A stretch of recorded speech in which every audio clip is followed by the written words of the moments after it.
प्रायश्चित का फल। उत्तर प्रदेश में एक गांव है बाराबंकी। एक दिन वहां एक अजीबोगरीब घटना घटी। दिन भर कस्बे के बच्चे आंख मिचोली खेलते रहे। उस दिन बच्चों ने जैसा खेल खेला शायद ही पहले कभी वैसा खेल खेला हो। हुआ यह कि उस दिन दो अनजान बालक भी उनके खेल में सम्मिलित हो गए थे, जो बहुत अच्छा खेलते थे। कौन थे, कहां से आए, क्यों आए, ये सब जानने की शायद बच्चों को कोई आवश्यकता भी नहीं थी, क्योंकि उनके लिए तो मात्र इतना ही पर्याप्त था कि वे खेलता बहुत अच्छे थे। अतः गांव के सभी बालक दिन भर उनसे खेलते खेलते ऐसा घुल मिल गए कि कोई कह भी नहीं सकता था कि ये बालक अनजान हैं और कहीं बाहर से आए हैं। अभी तो ऐसा आभास होता था ये सदा से इस कस्बे के निवासी हों। उसी रात कोई घटना घटी और घटना यह थी कि अचानक गांव में कोलाहल मच गया। चोर चोर, पकड़ो पकड़ो। कोलाहल सुनकर सभी गांव वाले एकत्रित हो गए। तभी भीड़ में से किसी आदमी ने एक बालक का हाथ पकड़कर कहा, यही चोर है। तुरंत दूसरा भी बोला, हाँ, मैंने भी इसे घर से बाहर निकलते हुए देखा है। तीसरा बोला, हाँ, इसके दो साथी भी थे। वे चोरी का सारा माल लेकर 9-2-11 हो गए। मैंने अपनी आंखों से उन्हें भागते हुए देखा है।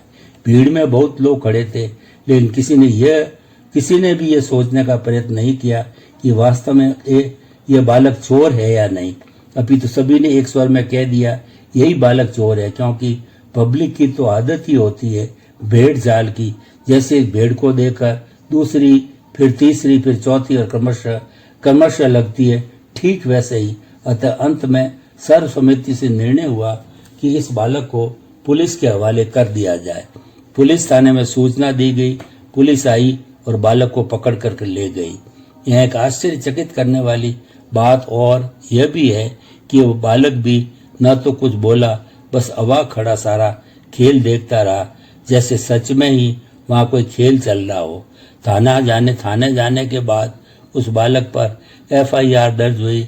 मामला कोर्ट में पहुंचा, मुकदमा चला और अंततोगत्वा उस बालक को 5 वर्ष की कैद की सजा हो गई। एक दिन अचानक न जाने उस बालक के दिमाग में क्या आया कि वो जेल से भाग गया। उसे बहुत जोरों की भूख लगी थी और वो भागते भागे एक झोंपड़ी में पहुंच गया और अंदर जाते उसने कहा, मुझे कुछ खाने को दो, मैं बहुत भूखा हूँ। स्वयं उस झोंपड़ी में एक बहुत ही गरीब आदमी रहता था। उसने उत्तर दिया, बेटा, मैं तुम्हें खाने को क्या दे सकता हूँ, हम तो स्वयं भूखे हैं। मेरा बेटा दवा न मिलने के कारण मरणासन है, बताओ मैं तुम्हें क्या दे सकता हूँ।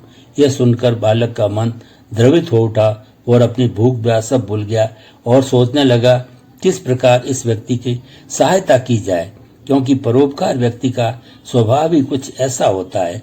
कहा भी जाता है कि वृक्ष परोपकार के लिए फल देते हैं, नदियां परोपकार के लिए बहती है, गायें परोपकार के लिए दूध देती है, ये शरीर भी परोपकार के लिए ही है। परोपकार के बिना शरीर की सफलता नहीं मानी जा सकती। तभी उस बालक ने सुना कि बाहर मुनादी हो रही है कि एक बालक जेल से भाग गया है। अगर कोई व्यक्ति उस बालक को पकड़वाएगा तो उसे पूरे 5,000 रुपये इनाम में मिलेगा। यह सुनकर बालक ने मन ही मन एक योजना बनाई और उस व्यक्ति से बोला कि आप मुझे पकड़वा दें और इनाम की राशि ले लें। यह सुनकर वह व्यक्ति बोला, मैं अपने स्वार्थ के लिए तुम्हें पुलिस के हवाले कर दूं, ऐसा करने को मेरा मन नहीं मानता। आखिर तुम भी तो किसी के बालक हो। बालक बोला, देखो, मुझे तो एक न एक दिन पकड़े ही जाना है और तुम न सही तो कोई और मुझे पकड़ाएगा और इनाम वह ले लेगा, और मेरी कैद की अपेक्षा तुम्हारे पुत्र के प्राणों का मूल्य अधिक है। कैद तो एक न एक दिन खत्म हो जाएगी, लेकिन अगर तुम्हारे पुत्र के प्राण चले गए तो दोबारा नहीं आ सकते। अतः तुम मुझे थाने में ले चलो। और अंत में वो व्यक्ति बालक को पकड़वाने के लिए तैयार हो गया और उसने उसे पकड़वा भी दिया तथा इनाम भी ले लिया। अब इस बालक के मुकदमे की फाइल दोबारा खुल गई, क्योंकि थानादार नया आ गया था। वह पुनः सारी बातें पूछने लगा बालक से कि कैसे तुम बंद हुए थे, तुम्हारा अपराध क्या था, इत्यादि। बालक क्रमशः हर प्रश्न का उत्तर देने लगा। उस बालक के उत्तरों को सुनकर अचानक उस व्यक्ति को कुछ याद आया। वह तुरंत बालक के चरणों में गिर पड़ा और कहने लगा, बेटा, मुझे माफ कर दो, अपने हाथों की हथकड़ी मुझे पहना दो और तुम स्वतंत्र होकर अपने घर जाओ।